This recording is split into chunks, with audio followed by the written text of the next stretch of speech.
जाहीर होईल। परंतु या भागानं आजपर्यंत राष्ट्रवादी काँग्रेस पक्ष असेल किंवा माझ्यावरती देखील जे काही भरभरून प्रेम दिलं, जो विश्वास दिला, तोच विश्वास येणाऱ्या पंचायत समिती आणि जिल्हा परिषदेच्या निवडणुकीला तुम्ही देखील दाखवला पाहिजे। जिल्हा परिषद पंचायत समितीला जो उमेदवार असेल तो राष्ट्रवादी काँग्रेस पक्षाचा विचाराचा असेल, तो कुणी माझा पाहुणा नसणार आहे किंवा तो माझा जवळचा आहे म्हणून उमेदवार नाही। तो जिल्हा परिषदेचा उमेदवार आपला जो असणार आहे तो माझ्या खांद्याला खांदा लावून काम करणारा असला पाहिजे।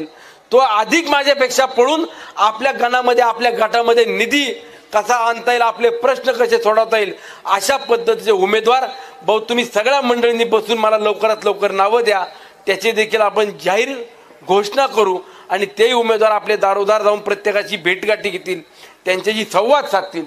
आपण काय म्हणून आपण उमेदवारी घेणार आहोत किंवा आपल्याला कशासाठी निवडून द्यायचं हे देखील आपल्या समाजापुढे जाऊन त्यांनी सांगितलं पाहिजे। शेवटी पद मिरवायला नको तर पदातून या जनतेची अडीअडचणी किंवा जनतेचे प्रश्न सोडवले पाहिजे, हीच माझी माफक अपेक्षा आहे। आज मी काल 2 दिवस झाले मोबाईलवरती काही पाहतो, कोण कोण इच्छुक झालेत, कुणाकुणाची इच्छा आता इकडच्या भागात प्रकट झाली, कुठून अचानक उगवले मला माहीत नाही। परंतु जे इच्छा व्यक्त करतायत त्यांनी जे जे शब्द वापरले आया बहिणींकरता ते शब्द आजही माझ्या मनात आहेत, आजही माझ्या हृदयात आहेत। मी त्यांना सोडणार नाही हे देखील मी जाहीरपणाने सांगतो की ज्या आया बहिणी तुम्हाला भावासारखा मुलासारखा प्रेम देत होते, त्या आया बहिणींना तुम्ही ज्या शब्दानं हिनवलं, अपमानित केला, त्या आया बहिणींच्या बाबतीत आज तुम्ही जर काही वेगवेगळे प्रबोधन दाखवत असाल, आम्ही देवदर्शनाला नेऊ, आम्ही इकडं नेऊ, आम्ही ते देऊ, हे करून फक्त मत मिळवण्याचं किंवा आपल्याला पदावरती बसायचा कोणी जर हट्टाच धरला असेल तर तो हा भाग मोडून काढील हा मला विश्वास आहे। तुम्ही एका जुटीनं राहा, एका विचारानं राहा। आज 17 कोटी रुपये दिलेत, आज तारीख आहे 4 तारीख ना, 3 तारीख 3 नोव्हेंबर आहे। पुढच्या 10-15 दिवसाच्या आत आचारसंहिता जाहीर होईल। 1 वर्षाच्या आतमध्ये जिल्हा परिषदेत आणि पंचायत समितीत दोन्ही उमेदवार निवडून द्या।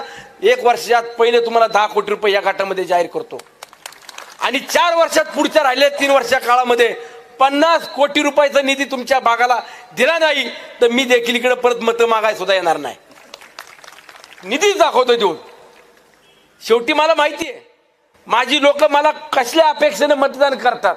आमची कामं सुनील शेळकेने केली पाहिजे, आमचे प्रश्न सोडवले पाहिजे आणि जर तुमचे प्रश्न सोडवायचे असतील तर एक विचाराचा किंवा आपला सहकारी म्हणून उद्याच्या जिल्हा परिषद पंचायत समितीला देखील आपण ताकदीनं पाठबळावरती आपल्या विश्वासाने त्याला निवडून दिलं पाहिजे, हीच माफक अपेक्षा या निमित्तानं तुमच्याकडे व्यक्त करतो।